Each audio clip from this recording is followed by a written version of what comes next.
Tonight's top story, the Lone Star square-off for Texas governor. The only debate between Greg Abbott and Democratic opponent Beto O'Rourke wrapping up in the last 2 hours.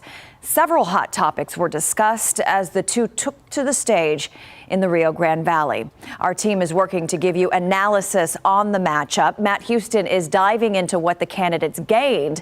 But we start with KENS 5 reporter Henry Ramos on the ground in Edinburgh. Henry?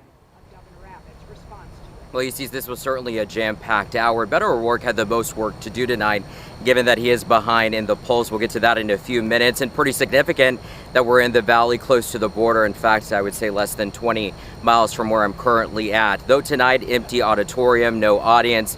Much of the debate focused on immigration, gun control, Uvalde, but abortion rights, education, and property taxes were also debated. But let's start with immigration. In fact, the first 15 minutes was on that particular topic. The governor's Operation Lone Star to busing migrants to other cities. The two wasting no time going after one another. First question, crucial for border towns. What would you do to alleviate the financial burden on border communities? Take a listen. What we're doing is making sure that we are keeping our community safe, and this is completely different than the way things would be under Beto, because he said months ago, there is no problem on the border. What we just heard from the governor is what we are likely to hear over the course of this debate. He's going to blame people like President Biden. He's going to try to lie about my record, and he's going to distract from his failures. So right after immigration, gun control, and the Uvalde massacre, the two heard sound from a student survivor at the Robb Elementary who wants to raise the age of purchasing assault-style weapons from 18 to 21. And of course, after the Uvalde shooting, there have been demands for the governor to call for a special session. We don't need to call a special session in order to take action. For 6 consecutive days after the shooting took place, I issued directives to make schools safer.